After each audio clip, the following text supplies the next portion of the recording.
gentlemen, it is that time, not for the Tuesday night flight, but for just like NXT, the takeover by the sideline junkies and WrestleManiacs, as we are bringing you the first interaction of us this WrestleMania week, which is the Hall of Fame induction ceremonies. We had the 2020 and the 2021 classes of the Hall of Fame being inducted tonight. And then we are going to go ahead and talk about our feelings and emotions and such in reference to the inductees of both classes. As you can see, lighting himself up, a fresh one is the Nubian Sumo, Senor James, drinking on whatever the hell that concoction is of heart-burning doom. And then you also got the big guy, KG, ready to rock and roll in his new headset, balling in a Superman shirt with his wiener hairstyle. Oh, it's not visible now. It's gone. We don't. We're not gonna get an appearance by the wiener.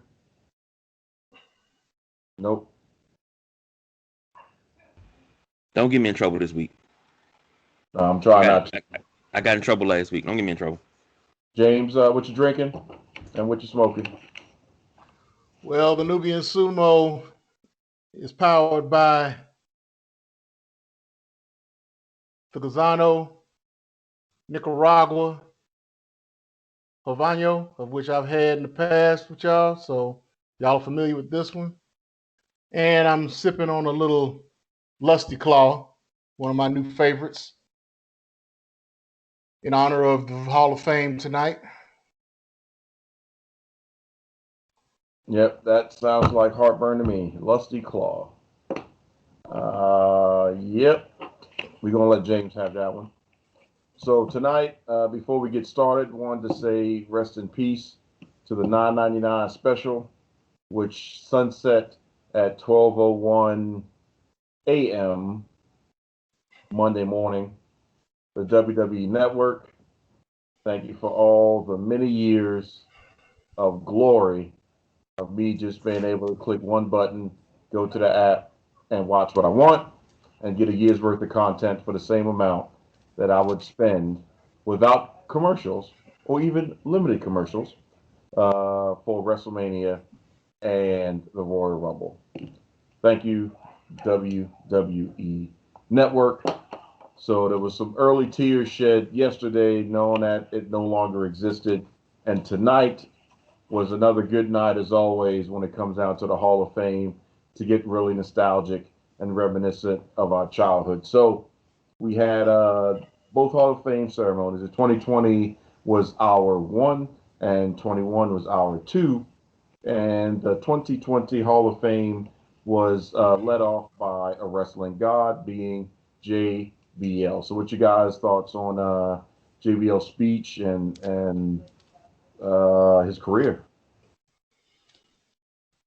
Well, it was just a shame that they didn't get to have the inductees, because I'm sure we would have got a damn out of it at some point. I agree. But JBL put on a good speech. My only concern with the whole thing was the fact that it wasn't as natural as it usually feels. With everybody, they probably used that Teletron that's above the ring as a teleprompter so they could read their speeches and whatnot. And just the way that it came off. But yeah, it was pretty good. It was pretty good for what it was. They could only do so much with it, and JBL did a pretty good job with his speech. KG?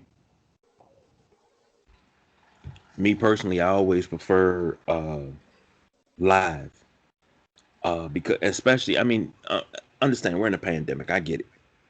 I feel like James. I wish we could have gotten Ron Simmons. I wish Teddy Long would have been there, because those stories off the road of JBL, Ron Simmons, and Teddy Long riding together, that's a book right there. And that's just them three riding together. And I think everybody was allotted 5 minutes tonight. I think that if they weren't allotted 5 minutes, you would have got a little bit more. But thinking about JBL, being able to look back and appreciate him as Bradshaw, as JBL, like I'm like, damn, it's over already. Like, wasn't he just wrestling last week? But my mind is still stuck on Rewind from 2000. So No, I feel you I on enjoyed that. it though. I Shoot, you enjoyed it. talk about Rewind. How crazy was it to relive some of those moments in the video package for the British Bulldog, Davey Boy Smith, as he got inducted posthumously through his son, his daughter, and his wife, and but well, the was it the granddaughter or great granddaughter of Matilda Buffy? Granddaughter. Granddaughter of Matilda Buffy. So that was you know interesting as well to watch some of those big moments between the British Bulldog and Bret Hart and seeing him part of the Hart Dynasty in some of those matches and man, it's just something about hearing that music and not only that, but the announcing and just hearing the British Bulldogs being announced or Davey Boy Smith.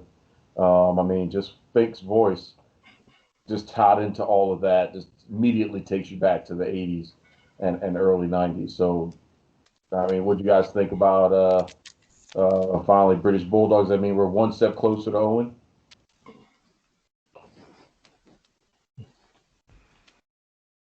I don't think so. I, Me I, I neither. don't. I don't think it's one step closer because I don't think Martha's not going for that. And to know her side of the story and everything that we know now, especially out the dark side of the ring, you can see why. But to see Davy Boy Smith go in, um, did it bring back memories? Because I remember watching the British Bulldogs on Superstars on Saturdays after Soul Train, you know, and I had to hit my sister up. I said, "Yo, you remember when we asked mom for a bulldog so we can name her Matilda, and she told us no, and we was like upset for like 6 weeks. I mean, that was a dream of ours to have a fucking bulldog, like to be the British Bulldogs. It was a dream, That was one of the best tag teams growing up. And then when you got the whole family coming together, and you got that Hart dynasty. I just wish it could have continued for the next generation, which it almost did. But I wish it could have continued full fledged. But uh, long overdue. Great to see him finally go in. Um, I just wish that he was here to see it. To be honest, I agree. I agree. What about you, James? I would have liked to have seen Harry more in character doing it. I found it interesting that he called him. He didn't call him Dad. He called him Davy. Right. You know, I would have liked to seen Harry more into his British Bulldog Junior character, inducting him in. But yeah, it was good. He did a good job. Um, yeah. Now that took me back to a story that I had. Um, I used to when I was living in Atlanta before I started working for ESPN Zone. I was living in College Park across the street from the Marriott down there by the Calipar? airport, Calipar? down in Cali Mm. Park, Georgia.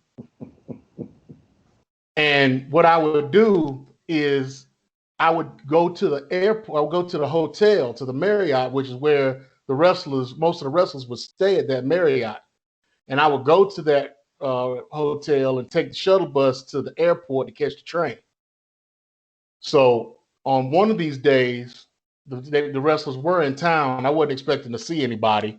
I just went over there to try to get to the train, and I got on the shuttle, and the whole Hart Foundation, all of them, were on that bus, and I sat beside Davy Boy Smith, and I was sitting next to Davy Boy Smith.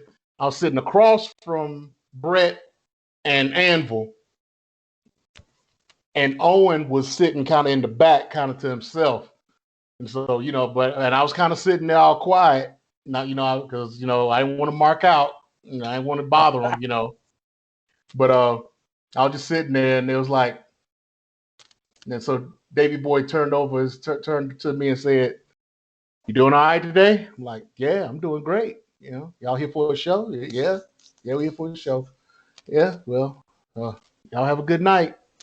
You know, have a good show." Got off the bus and went on my merry way. That was a great day for me that day. But yeah, it was good to see him get in finally. That's some strong intestinal fortitude right there, because I would have lost my shit. Like what? Like that been the closest. Like, hey man, do you know the killer bees? Now, if I was going to ask him anything, I was going to ask him if I could get a pair of those Zumbas they had, because I think if I'm not mistaken, I think Davy Boy was involved in the wrestlers getting involved with the Zumbas and whatnot. He was part of putting that together. So he was. Could have got a special visit to the Heart Dungeon. Like if I catch the Greyhound up there, am I good? Stu gonna let me in? No, I ain't trying to get stretched by Stu. Shoot, we could be watching you right now. You could be in the Hall of Fame. Like, that's gotta be James. Well, I already told you I was about that close and I was about this close and $3,000 away. You could have been wrestling Yokozuna. I could have been Yokozuna. In those days, I could have been Yokozuna. I don't know. You're a little darky. I don't know if we could. They would have believed that when he came from Japan. But speaking of Japan, good segue, by the way. Especially since that's your area of expertise with that's just Nubian, but arguably one of the best cruiserweights in existence. Somebody that I was a fan of for many, many, many, many, many, many, many, many, many, many years. Also went in and he got to do his speech as well. Jushin Thunder Liger, man, one of the best talents, period, in the world. So I know James, you got some good throwback stories for that, I would imagine. Oh, I mean, come on, him and Brian Pillman, classic. Him and Eddie Guerrero, even when Eddie Guerrero was the Black Tiger in Japan, classic matches there. Him and Chris Benoit as the Pegasus Kid. Him and Dean Malenko. Yeah. I mean, there would be no cruiserweights. There would be no light heavyweights. There would not be a X division style or anything as far as the cruiserweight division or the high flyers or anything of that nature without Jushin Thunder Liger. So, yeah, he's just getting his just due. Talking about breaking down doors, barriers, just leaving a body of work that this younger generation. Hopefully, they put a lot of his content up there for people to see, to enjoy between WWE, WCW, and what they can squeak in from the Japanese circuit. I mean, just a talent. James, and just remember now, he just retired last year. Yeah. Yep. He just retired last year, so he's got. When you talk about body of work, I mean, you got James Storm, who just celebrated his 1,000th match in TNA/Impact. You imagine how many matches Jushin Thunder Liger's had in his? Because when did he start? He started at what? Late 80s, early 90s. Mm-hmm. And then that was under the old style of working. 3-4 times a day on Saturday and Sunday. No weekends off. You're lucky if you get a holiday. The real regiment of how pro wrestling used to be. KG, what's your thoughts? I forgot that he retired just last year. He's been wrestling so long. I didn't even think of him as retired. I thought he was still performing, but I forgot because we did a whole show on his retirement. To sit here and think about it, I'm like, damn. Because I'm thinking, well, he should have been in a long time ago, but he was still active. No. Man. Well, speaking of. Well, you don't necessarily have to be not active now. I mean, look at Edge. Yeah, true indeed. And, to look at it, look at what transpired from him. The cruiserweights that have come because of him. That's a whole, and I mean in mainstream, because we got that in Mexico, we got it overseas, but to get it in WWE and to get it in WCW at the time was a rarity. And look at what it did. That's beautiful, man. That I mean, not only for his body of work in the ring, what he did to bring other cruiserweights into the ring. You got to throw that on his resume too. You got to throw a lot of things on his resume.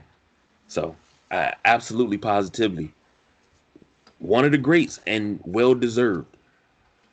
Yep, I agree. And speaking of body of work, I'd be remiss if I didn't say live long and prosper as one of the greatest shrimp and boat captains, greatest captains of all time.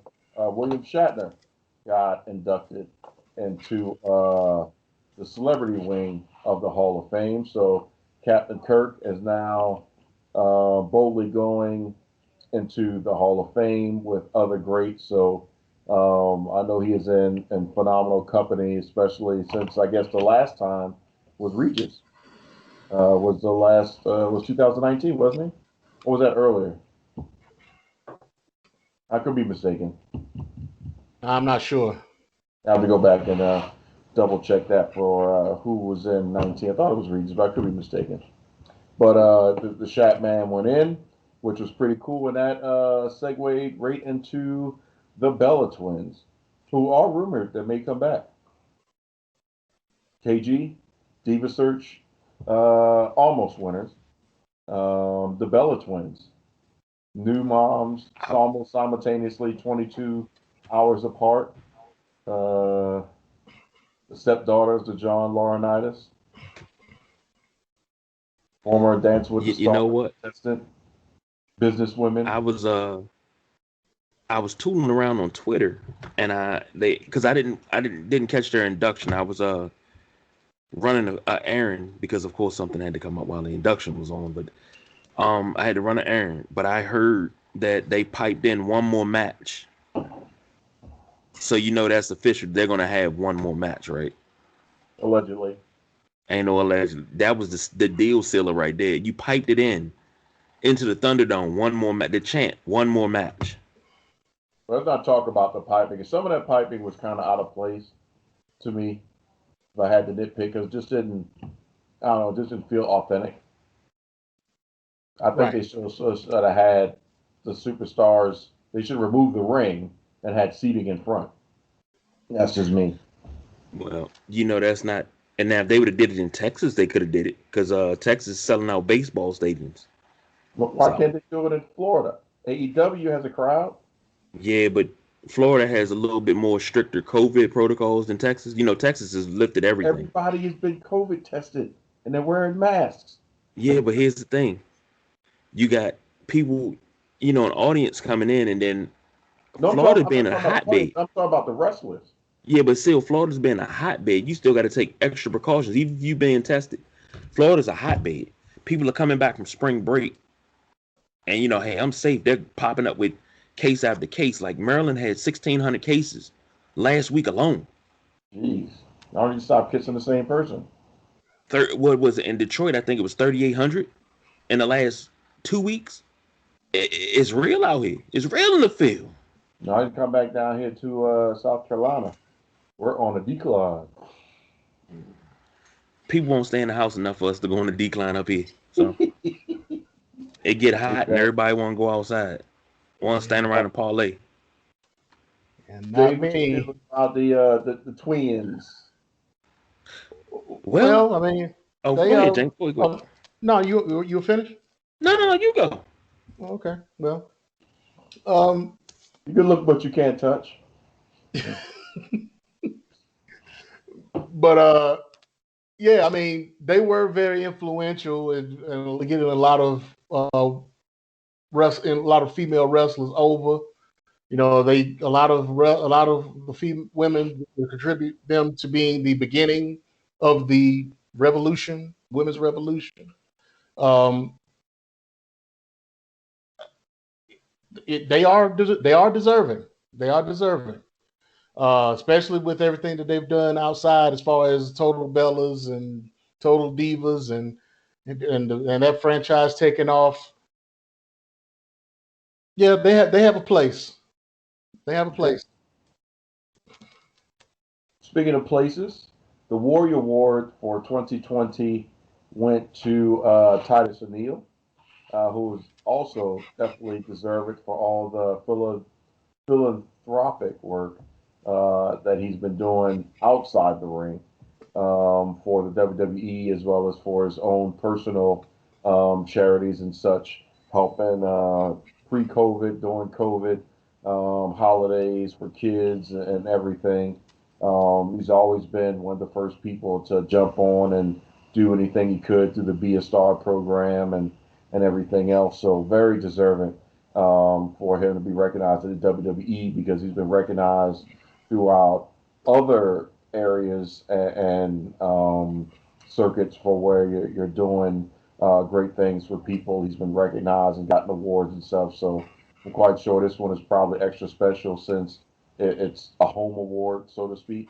From his wrestling family to be recognized, and shoot, anybody should be honored to have any association with the principles of the Ultimate Warrior. So I thought Titus O'Neil, hell yeah, a great representation and band ambassador for the spirit of the Warrior Award. I'm quite sure you fellas agree with that. You think you think this is Vince's way of saying, "All right, we good now"? Possibly. You think Vince still having a grudge from that time? Hey, I think Vince is known for holding grudges now. Come on, Yeah, so that's true. Wait. What am I forgetting? This is, oh gosh, what was it where Titus ribbed Vince as he was no, walking? it wasn't a rib. It was some kind of celebration of somebody Was it Raw? something. Yeah, it was on Raw. All the wrestlers were up on the stage, and everybody was getting ready to leave. And Stephanie walked in front of him. Was coming. Vince was getting ready to walk in front of him, in front of Stephanie, and he grabbed Vince by the arm so Stephanie could go first, being gentlemanly. And that turned into a whole big thing with him getting thrown under him getting thrown under the bus, pretty much, as far as his character and whatnot. So yeah. I thought it'd been good after he went under the ring. It's like, That just added to what was already going on. you can't be mad about that. Like, you got to eat that humble pie. Well, he ate something, all right. He ate that ring. He ate whatever was under that ring that stopped his ass from going forward. and the stories from the boys in the back say sometimes you don't want to be messing around with stuff under the ring. I think it was the Undertaker said he said somebody shit it in a bag and put it under the ring, and he had to hide under the ring that night. Yep. You don't want to mess with the boys in the back when it comes to going under the ring. And they probably did that as a rib, because knowing that he was going to be up under there at some point. Mm-hmm. Yeah. So yeah. Well, speaking of people that did some ribbing and were interesting in the back, the main eventers for 2020 was none other than the NWO proper, being Hall, Nash, Hogan, and on the placard, the name placard, it said 6, which I thought was interesting. Or they could have went with X-Pac, or they could have went with Shawn, But it was very interesting to see that they represented for 6-Pac, and we had the NWO going in to the Hall of Fame. I wish we could have had a little bit more speech time for them, um, considering, which I still think is weird. Why are we cutting it, even though we're on Peacock, but it's only airing on Peacock on the WWE tab? So it's not like it's interfering with, to the best that I could tell, any other programming shows, or there's nothing live being played on Peacock per se, like a television show. So why are you segmented to 2 hours? Well, it's probably the way they got it set up because I mean, in me watching it, I mean, it was like right after, right after the second half of it, it just went dark. Nothing else came after it. You know, it's like on the network. The network would have shown some kind of show or kept things going. Kept things going. Where this, I mean, I still got the whatever Are they you on have up. are you on a free part of Peacock? Huh? Are you on a free part, or did you do the 4.99? No, I did the 9.99. So what? Right now it's the screen that came up that was up before that allows you to go onto it. I don't understand what's You going on hit the with yours yellow. there. Yeah, because there's Yeah, nothing showing on mine's mine now going except for straight into 2021. yeah, no, mine went straight into 2021. But I'm saying after Kane went finished his speech, it went Oh yeah, dark. yeah. It went dark almost because it was pre-taped. So Yeah, I mean, that's what I'm so saying. But why segment yourself to 2 hours when you could do more time? At least for the main eventers, they could have given them 15 minutes for four people. Like why not? But yeah. that was also my issue with the network. Period. Is if it's your own network, it's your own streaming. Why are you not allowing the overrun? And that one time which I applauded, when Shane McMahon was on the Broken Skull session, and they were telling him to wrap up, and Shane said, "I could have swore I owned this company, so why the hell are you wrapping me up? We can keep going if we want to." You goddamn right, Shane. You goddamn right. Like, you better stop playing around. So, what do you think about the 2020 induction class?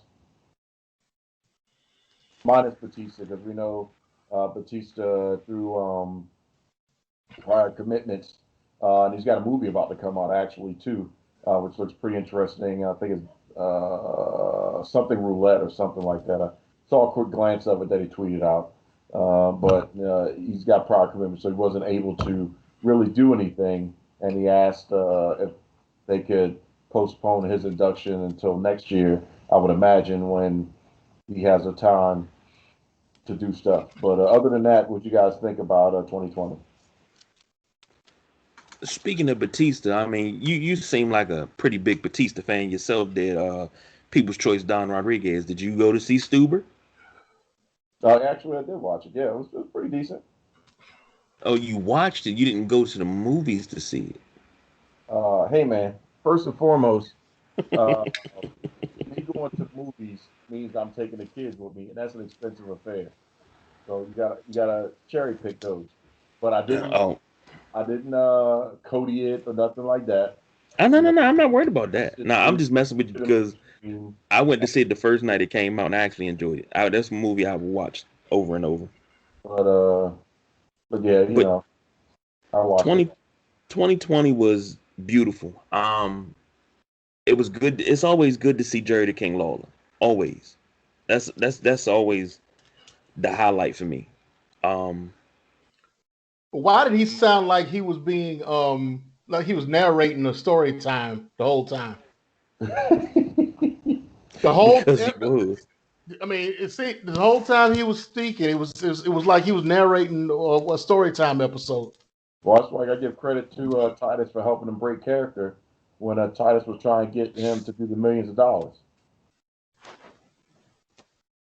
Other than Mm. that, I mean, they regimented that thing real tight, which I understand is a production, but you could do it. I mean, y'all can have some leeway if you want to.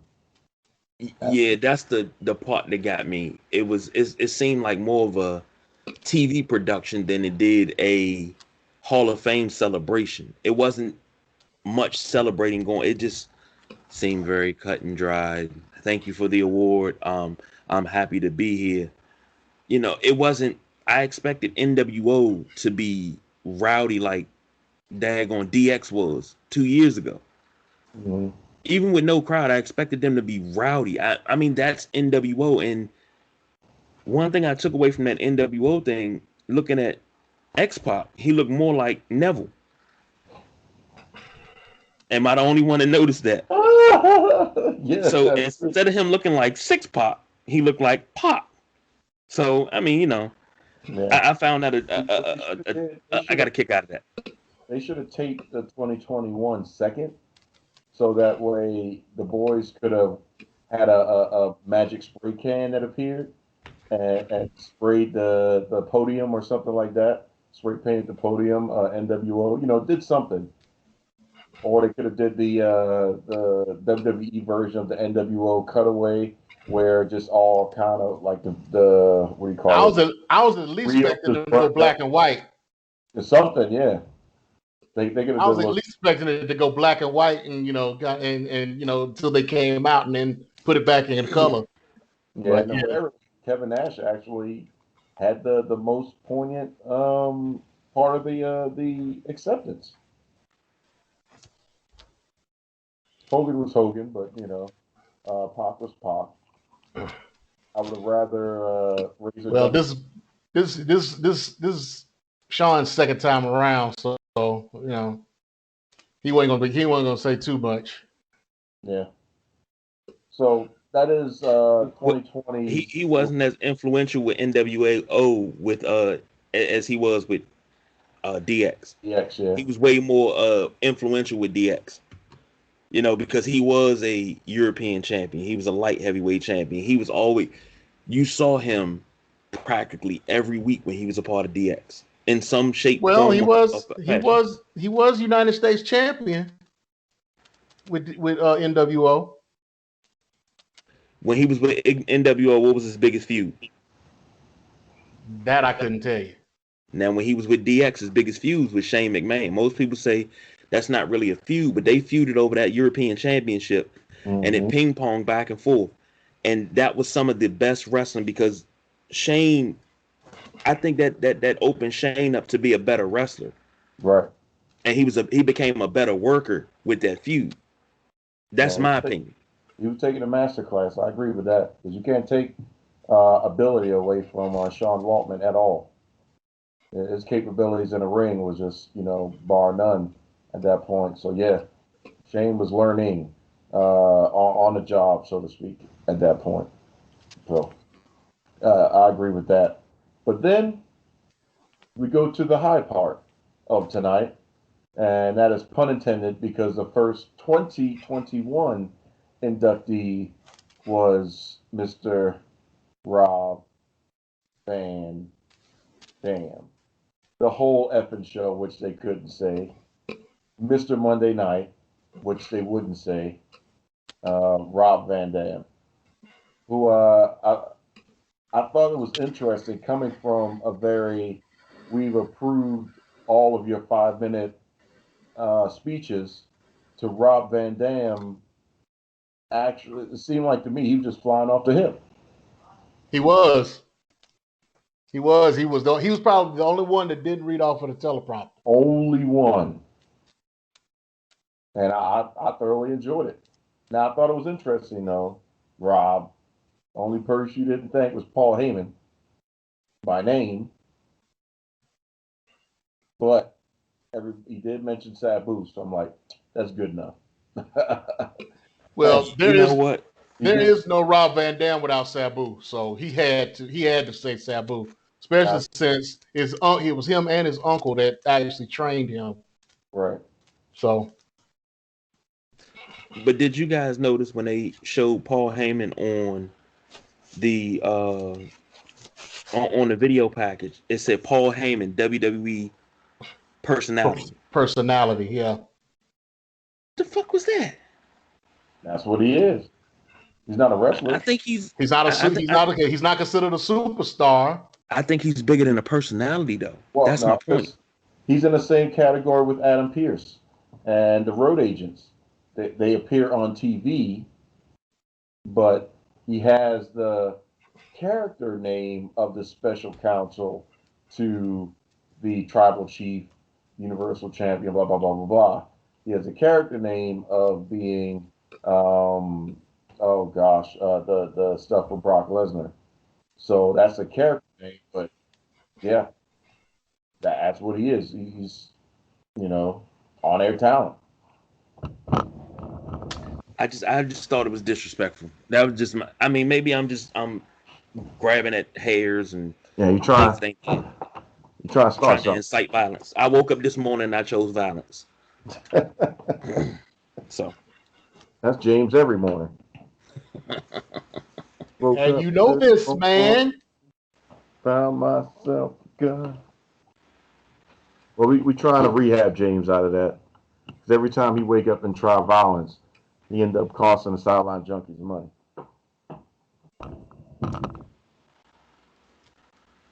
Nothing to say about. That's what I thought. Nothing to say. Hold on. uh-oh. He break. Oh, I thought he's breaking out the props. No. He about to do something stupid. Why it gotta be like that? He getting set up. Because you working too hard for it. Well, I'm just getting all giddy because my first boo, one of my biggest crushes, got inducted tonight, and that was Molly Holly, Nora Greenwald. So it was.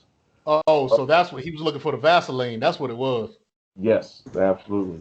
He's looking for the Vaseline and the tissue. Yep. For that one, yes, absolutely. Let me ask you gentlemen a question, because I know I heard this. They called her Holly Molly a few times, didn't they? Well, that was just Sasha Banks. That was just Sasha Banks. Yeah. I swear I heard it after Sasha Banks too. Maybe I was just trained to hear it. She was just trying to dig herself out, but she kept saying Holly Molly. And then at the end, I think somebody said Molly, and then which was But that's interesting. supposed to have been one of your biggest inspirations. Edited that they left that in there.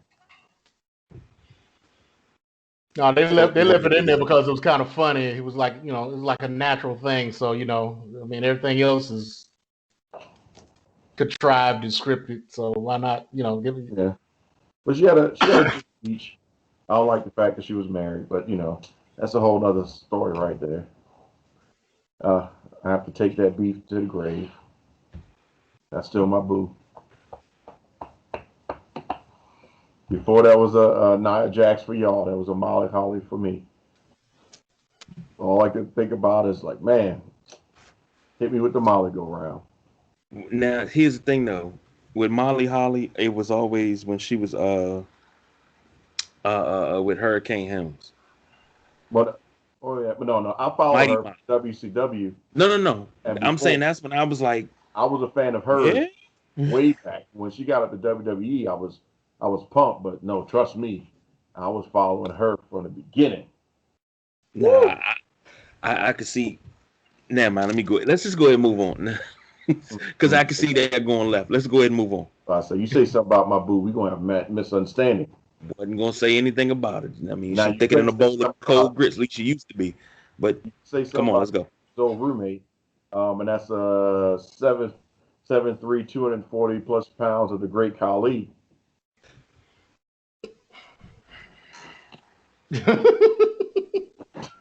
Don't get me wrong, and I'm gonna say this. Let me get close so you can hear me. I think it's a travesty that he got into the WWE Hall of Fame before Vader. Oh, Vader is gonna have a hard time getting in. Because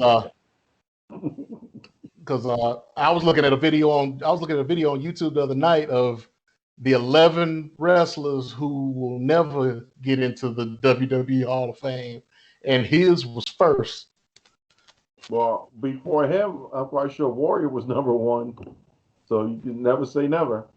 But here's the thing: I'm quite sure before his before Warrior, Macho was number one, so you can't true, never say never. but Only one you can before say Vader's never death, on is Chris Benoit. before Vader's death, he lobbied for it. His son lobbied for it. Everybody, we all lobbied for it because he deserved it. When you talk about big man wrestling, to be 400 pounds and able to hit moonsaults off the top rope, it's unheard of. What Yep. he did in the business is unheard of. Him and the Beast from the East, Bam Bam Bigelow. We talking about a wrestling Hall of Fame. We're talking about a WWE Hall of Fame, and WWE owns everything. They own WCW, AWA. If I'm not mistaken, they own USWA. They own everything from the past, so they own all of that. So you're taking all that whole entire career and you're making it into a case to put him in the WWE Hall of Fame for what he did inside the ring. Same thing with Chris Benoit. What he did inside the ring, one of the most technical wrestlers to ever grace the squared circle. Now I Well, know I'm talking the wrong tree with Benoit, but Vader should be in. He should have been in before Khali. I'm sorry. I love Great Khali. Always loved his character. Always loved his enthusiasm. Loved him in the longest yard. Oh my balls! Favorite line. But you gotta put Vader in. Vader has to be in. You can't keep doing this to some of the all-time greats. Like your Hall of Fame is the end all to be all. You can't keep doing this. well, they could probably blame Peacock now since Peacock is editing out past content anyway. So they'll just say Vader never existed on Peacock. No offense, but really, why the hell are y'all editing out content? But yet I can watch the COVID vaccination episode of South Park. We're talking about South. I mean, just think about that. We know how far South Park will go. Matt and Trey will go on their South Park show, and then we talk in birthing a hand. I mean, I know it's a little controversial because people are a little sensitive these days with the Generation X Nation of Domination blackface thing. So but still, it happened. Leave it in. You know, the I didn't hear him taking any of the crucifix sacrifice thing of Stephanie McMahon with the ministry. I haven't heard of that being pulled yet. But there's some other stuff that they're going through, just slashing away, making it not exist on this product that exists. But that's a whole other story. But I will say that Great Khali had a great theme song, and as soon as you heard that music hit, get you pumped. Didn't know what the hell they were saying, but it got you pumped. I can see James now. He pumped now. You ready to try to sing it? We probably get kicked off YouTube for being racist or something, for screwing up whatever they was singing in that theme song. I'm not touching that. Yep. Which theme song was that? I'll touch it. But I'm not going to try to do that. And speaking of, Which theme song was that? I'm Khali. looking at. I'm going to touch Khali's music. No. it. You sure about that? Yeah, I'm sure we can't do it. Can't do it. But if you want to sing any parts of the Celebrity Wings 2021 inductees music, you could go ahead and do that since Ozzy Osbourne was inducted into the Celebrity Wing this year. So if you want to sing some Ozzy songs, you're more than welcome. Crazy, cause that's how it goes. That's it. That's all. That's That's all I'm giving you. That's all I'm That's all giving we you. got. That's it. The long But career of Ozzy Osbourne. That's what we if got. you ever listen to Crazy Train, you'll understand how relevant it is. Yeah, I know. I thought you would The go all lyrics Black vicious. Sabbath or something, but I mean, that's fine. We'll take that. We'll take it. And then Mr. Controversy creates cash himself, taking it from Eric Bischoff, going in Easy E, the number one rival to Vince McMahon. Actually, no, I'm sorry, number two, because the only true rival to Vince McMahon, I'm quite sure in his eyes, is Vince McMahon. But Eric Bischoff, James, you were down there in ATL shouting. I'm quite sure you was walking back and forth in front of the CNN Center. On numerous occasions. I know, you may have popped in the Phipps Arena a couple times, and a couple of things at the OG Georgia Dome. So, what's your thoughts on? I guess we'll call that hometown, Eric Bischoff. I mean, uncontroverted. There's no reason why there's no reason why he should not be in the WWE Hall of Fame. I mean, 83 weeks.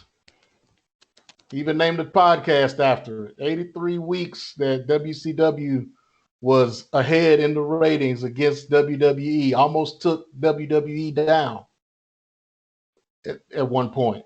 So, I mean, who else can say they did that? Who else can put that on their resume? KG, I don't think you did that. He didn't say that you had to actually do it. He said, who else can say they did it? I can say I did it. I didn't do it, but I mean, damn. I'm quite sure Tony Khan may be trying to take a run at that. Well, he doesn't have 83 weeks straight. He's got a couple that he slipped on, but that was WrestleMania. So I mean, what can you say? Well, Eric Bischoff will say I took WrestleMania week 2, but well, I mean, yeah, but we talking about WWE when the Attitude Era was just getting created versus WWE now, the monster that it is. So I mean, hey, we'll see. Yeah, time will tell.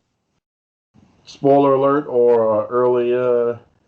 Hey, just so you know, Mike Tyson is coming back to AEW allegedly this Wednesday, and he's supposed to have some major interaction. So be ready, be prepared for Iron Mike Tyson making his return, and he may actually get to wrestle Cold Stone. You the man, Cold Stone. You the man. Y'all remember that? Yeah. I'm like, what the heck? Cold Stone? What the hell is Cold Stone? He was thinking about ice cream. Ain't nobody going to try to correct him. Be like, Mike, it's no, not with Tyson. You're going to be Cold Stone today. I'm quite sure that was the one time Austin was like, I'm be Cold Stone today. Baddest man on the planet.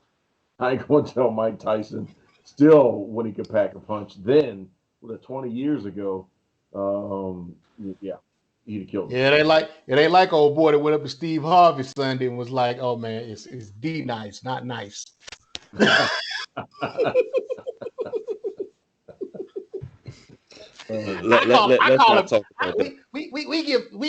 as black people give each other nicknames. I call him nice because he's nice, but they'll come up to me talking about his name's D Nice, so I gotta call him D Nice now. Have I told you I hate Steve Harvey? But I digress. You know what? I'm gonna go ahead and leave it alone because No, let's talk about it really quick. We're not even gonna talk about Sunday. Sunday was just epic in itself. I stayed up late doing that whole versus. James, do you watch the Family Feud? No. KG, do you watch the Family Feud? I watch clips. I don't really watch much TV anymore. My nose is always in a book. So, well, my only issue with the Family Feud is people get on a show that don't know how to play the Family Feud, and it's every episode of this modern. That Steve Harvey took it over. And there was one time I thought was really funny where people that did watch the Family Feud did what you should do on a Family Feud. So it was one of those weird questions that eight answers on the board, and they won the question at the little showdown thing, and it was number 2, and it was one of them like, we ain't gonna get this question, so they passed it, and Steve was like, what? You pass it? Obviously, the other team couldn't get it. They got the 3 strikes. It went back. They got the one. Done. Hey, And it's a strategy. It's strategy. It's not the first time it's happened. no, it's not. But to Steve Harvey, he was like, I don't understand what you're doing. To all the other people, they're like, I don't understand what they're doing. If you didn't watch the OG Family Feud, Richard Dawson himself was like, you don't need to play every single one. You strategically pass the ones that are going to be more difficult. So they do all the work, and then they X out, and you take the credit and get all the points because they couldn't finish. Right. So I just was just curious because that still astounds me to this day when they were like, "We're going to play, Steve. Why would you play?" And that's why you lost the game, dummies. Strategy, strategy. So no segue, and nothing goes from strategy to this, but the Warrior Award was awarded to Rich Herring, who has been around with the WWE for, what do you say, 50 years, right? Yeah, you said it'd be 51 this year. Yeah, 51 years. He married Macho and Liz back at SummerSlam 91. And he's been one of those unsung heroes in the offices of WWE, just like Sue Hutchison, that has just done a lot for everybody, and I guess was one of the integral parts of bringing the Warrior Award to life, as well as immediately taking care of the Ultimate Warrior, what I would call one of the second biggest tragedy in WWE history, being that we saw him on Monday and he passed away on Tuesday. That was rough. So we're not going to talk too much more about that and get to the 2021 headliner, and that being the icon Sting. Oh, I'm sorry, wrong Hall of Fame. Sorry, lost it. My bad. It is the Big Red Machine, Kane. KG, what's your thoughts on the Big Red Monster? What can be said about the mayor of what city? What is that? Knox County. What else can be said about him? I mean, I was thinking about it as he was talking, and I said, damn, it's because of Kane we got the Inferno matches, which I really do miss. With the gas piped in and the flames that went around the ring, and they were lit and they could jump to 7 to 10 feet high, and they would, a slam would come in the middle of the ring and the flames would jump. You got things like that. You got Austin wrestling. Who was it? It was Austin wrestling Kane in the first blood match, and the Undertaker smacking him upside the head, giving Kane the win. Austin losing to Kane and the Undertaker at the same time to lose the WWF title. Man, the Brothers of Destruction, whichever incarnation that you want to take, which I wish they would have kept together as a tag team, because their careers would have, I mean, we still be talking about Brothers of Destruction as tag team champions for the 10th year straight. But oh man, it's not much I can say about Kane that ain't already said. The dude is one of my all-time favorite wrestlers. One of the best entrance themes. I found out the song that he came down to, the one with the words. Mm-hmm. It's called Slow Chemical by Finger 11. It's one of the staples of a couple of my playlists because it gets me hyped the hell up. Was Fun it fact. was it on Pi? Was it on? No. Fun. The Music Volume 3? No, was it on Volume 4? Was it not the one? No, it wasn't on Volume 4. I think they put it on. They put it on the anthology. Yeah, I know it's on the anthology, but it was on another one. The rock one, where the rock and roll one, where that's the one where Break the Glass, that has the words for Stone Cold. You talking about I was all the same. what is that? Ruthless Aggression. Ruthless Aggression, yeah, yep. Because that also had Chris Benoit's theme on there too. By Yep. oh man, I can't think of the name of the group, but they don't perform the song anymore. The song is not available anywhere anymore. Fun fact. Huh? Fun fact. Yeah. Who was originally supposed to get that song? Ooh. Benoit song? Okay. Kane's song, the one y'all talking about with the words. It was supposed to go to somebody else first. Wasn't it Randy Orton? Yes, it was. Yep. But hold on, Randy Orton had man, he's had Rev Theory's Voices, Burning My Light, which Well- both are great. Well, you know they like to recycle stuff, but the one with words just stuck Mm-hmm. with the character. I remember the first time I heard it was on one of the SmackDown games. He came out, and I said, "What the hell is that?" So I picked Kane again and just let it play, and I was like, "Oh wow, okay." Yeah, that one of the PlayStation ones. Mm-hmm.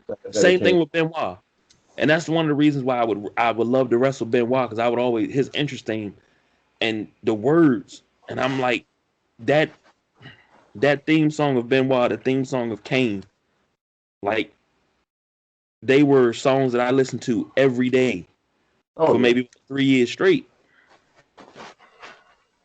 Shoot, freaking Chris But- Benoit. I mean, when he won a championship, when I was there in MSG, it seemed like that song played forever. We was all jamming to it. Eddie came down, we was all just jamming to it. Like, man, that thing just got you pumped. Just in your head. It was a hell of a damn good song. As soon as you heard that, and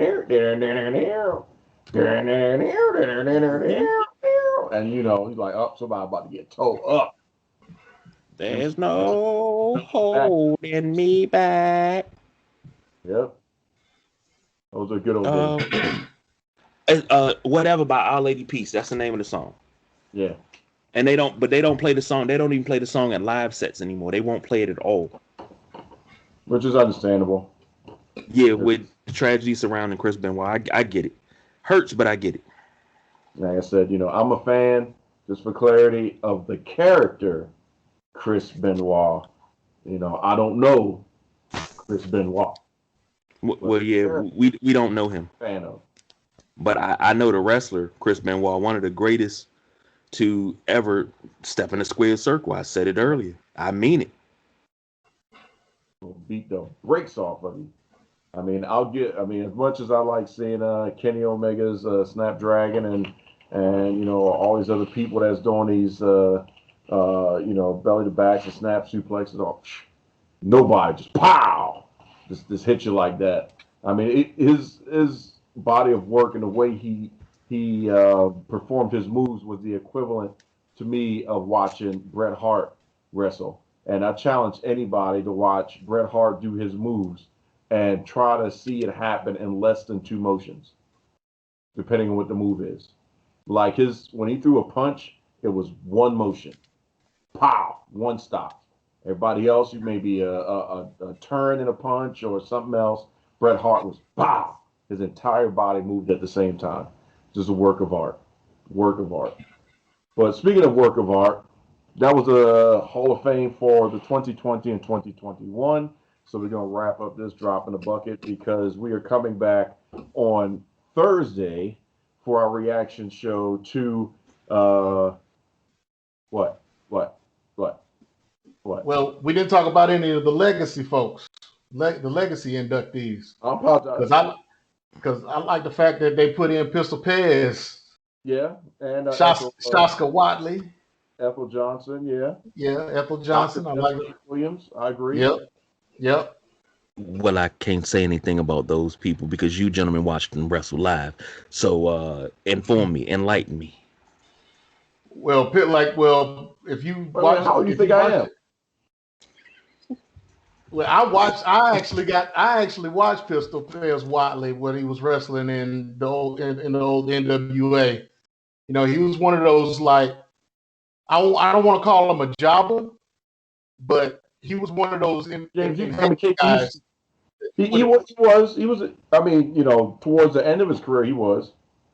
I'm talking about like back in the old NWA days. Oh yeah. Back in the old studio days of the NWA when they were wrestling in Florence on television, and they would have him go into the ring with the big names and whatnot. I mean, Pistol Pez actually had some good matches with Flair and Dusty and all those top guys and whatnot. You know, him and the Italian Stallion and all those other guys that they would throw in the ring with him just to have a good 5-10 minutes on television. You know, they were putting up some good matches. And then when he turned heel and became Shaska Watley, you know, he was a great heel. I mean, he was like a mid card heel, but he was still a great heel. And like they said, I mean, he wrestled in pretty much every territory out there. He was all over the place. Yep. So for Pez Watley to get inducted as a legacy, you know, that's a big deal. Time-wise, KG, you would have seen some of his matches aired at 2 or 3 a.m. On either Thursday, Friday, or Saturday night, depending on when they wanted to plug it in there. They would, throw some of those old wrestling shows on. That's how I saw him. And then what was her name? Ethel what? Ethel Johnson. Ethel Johnson. Yeah, she was the first. She trained under Moolah back in the day. Mm-hmm. And I don't know if you saw the Dark Side of the Ring on Moolah, but they talked about her, and they talked to her son, who's a pastor in South Carolina, and was talking about all the problems that she had, and wrestling and being a black woman wrestling, being black and a woman wrestling in those days. You know, it was rough on her. So, talk about how she would get sexually abused or raped in different situations, and having to deal as a black woman in those days. You know, for her to get in, that's a big deal as well. Now hold on, wait. So she also went by the name Georgia Brown too, right? Right. Mm-hmm. Okay. They called her by her government. I know her as Georgia Brown because whenever I'm watching Dark Side of the Ring, I got my phone in my hand and I'm researching. As they're talking, I'm researching, learning more that they can't talk about in the episode. So I'm learning more and more and more. So I got you now. Now I know who I was like. She looks familiar. That looks like Georgia Brown, but I wasn't sure, and I was running around doing something. But all right, I'm with you. I was saying that y'all probably watched him live. I was half joking. No, I did watch Pez Watley live. I did watch Pez Watley live. So you tried to slide that in. Like, fool, I heard what you said. And then you brought up Dr. Death Steve Williams. I mean, I did watch him. Yeah. JR is always talking about the Boomer Sooner. That's who he was talking about. Yep. Now, I can't wait to find on Twitter JR's reaction to Dr. Death going in. Yeah, exactly. That's gonna be a while. He can't for that for a while. And to see him and Terry Gordy tag teaming, the Miracle Violence connection? Oh my God. That was the closest to, I would say, in my opinion, the LOD. It's like you don't want to face them. And to see them two, and to see those two teams in the ring together. Oh yeah, that was. Don't you talking about some classic matches? Oh yeah. But now, two things I know about Dr. Death Steve Williams. Now I remember his last WWF run. I remember he was slated to win Brawl for It All. They wanted him to win that. He was the man that's supposed to win that. That was a vehicle for him. But I heard that he was one of the toughest son of a you-know-what outside the ring, but one of the safest in the ring. Yeah. Oh, yeah. He was up there with Haku when it came to the tough guys in wrestling. Right. Like, you don't really want to mess with him outside of the ring, but he'll take care of you inside of the ring. But he can put you down. And then also, with the exception of Brawl. Yeah, but he got hurt. Yeah. And then also you got he beat cancer. Came back. That they told him he wasn't gonna survive the cancer. Came back and wrestled some more until the cancer returned, and he continued to wrestle. Like, his story alone should get more of a highlight than what it does. Shoot, I'm waiting for And somebody to do a Terry Funk documentary. oh man, As long as Terry Funk was wrestling, God dang. ain't Terry Funk still wrestling? Yeah, he is. Yeah. So I can honestly say Terry Funk been wrestling my whole life. That's a damn shame. Keep wrestling, But Terry. now we talked about theme music. Dr. Death Steve Williams theme music in WWF. Doom, doom, doo, doo, doom, doom, doom. Man, WWF Attitude Well, you know who you would, can thank. It's all Jim would Johnson. use him. I would use his theme music for all my creative wrestlers because that right there, it means I'm coming out to kick your ass. And then I'm going back in the back. I'm going to have me a beer. You pick yourself up. But I think that was overdue, and it would have been great if you could have had JR there to induct him and Yeah. tell the stories. But hey, it's just the world we live in right now because of the pandemic and everything. So I understand. I'm not upset, but I understand. Well, we'll see what happened what happens next year, considering that there is some line crossing with Eric Bischoff going in, with Eric Bischoff going in, but also having two. Yeah, I think it's only been two, maybe three. It could be three spots or segments in AEW. So next year, oh, and Chris Jericho being on the Broken Skull sessions on Sunday. Wow. But I think that's going to be your Wow. ramp up for next year. Wow. 2022, Chris Jericho will be a Hall of Famer in the WWE. Wow. Just think about that. Mark How my words. does Peacock have? They're like, yeah, Steve, you're going to interview him, and we're going to play it after WrestleMania. Wow.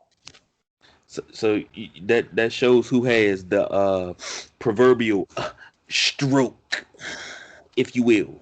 Yeah, when it comes down to what's airing on that network, that's like CM Punk being on Fox. Like, we're cutting that check. Ain't got nothing to do with y'all. Exactly. Wow. I know So Jericho's like, now, before we get out of here, I asked you gentlemen a question. I want to get your recorded responses. Now, Jericho's going to be on Broken Skull Sessions. How close are we to the All Worlds Collide pay-per-view that I've been asking for 2.5 years now? How long has AEW been around? 2.5 years? It's been 2 years, right? it'll still be Two and a half. No, it's only been a year. Well, yeah, they've been talking about year this year. Or earlier this year. That was of January, February. It just Yeah. okay, their 1 year. but how close are we to getting that pay-per-view? And I say that because you got AEW crossing the fence, talking to Impact, talking to NWA. They're talking to everybody. Now they're talking to the WWE. Now you take all four of those, and then you have an invasion angle with New Japan, and they got a working relationship with New Japan. WWE used to have a working relationship. You bring Ring of Honor in it. You put everything up there, and you let it go. You let everybody go. 2.5 hours of nothing but the best wrestling you've ever seen from all around the world. How close are we to getting to that pay-per-view and possibly us leaving our day jobs because the type of check that they got to cut us for this idea is going to be huge. Well, it'll be about 2 years. And it will be without WWE. But then you Or can't call it it All may, Worlds may still Collide. be NXT people in it, but not WWE proper. They'll let NXT cross the bridge, but you're not gonna see John Cena. You know what I'm saying? It's not gonna be on that level, but it'll be Johnny Gargano. Well, That's if what you'll John see. Cena So, showed up, you still wouldn't see John Cena. yeah, that's true. But luckily, you'll be able to see us Thursday as we do our NXT Takeover Double Night Special, which is Thursday night's Throwdown Takeover, if I remember correctly. Then we'll be back on Friday for our Countdown Mayhem show, where we're going to be doing all kind of crazy top tens and I'll probably piss KG off because all of my number ones will be the Killer Bees. Then Saturday, we're going to have our night one of WrestleMania reaction show. And then the big night on Sunday, which is WrestleMania proper. We will be following up and ending Mania week with our reactions and opinions on the night two of WrestleMania. So you still get to see us, ladies and gentlemen, for a couple more days this week. So we appreciate y'all joining us on this little Hall of Fame reaction show, and we look forward to coming back to you on Thursday with some NXT. Any final words, guys? We're not doing picks. Any picks tonight? What are we picking? NXT. Is that tonight? That's not on program notes, is it? Oh God. Okay. You over there yawning a little while ago. So yeah, it's time. It's past your bedtime. It's past your bedtime. This the 1 week out of the year he don't let us sleep. Right. So, ladies and gentlemen, know that he's very, very precise about what he does during WrestleMania week, and it does not include sleeping for us. No. He's ready. He's ready to go to bed, get his Vaseline, stroke one off of Molly Holly, and call it a night.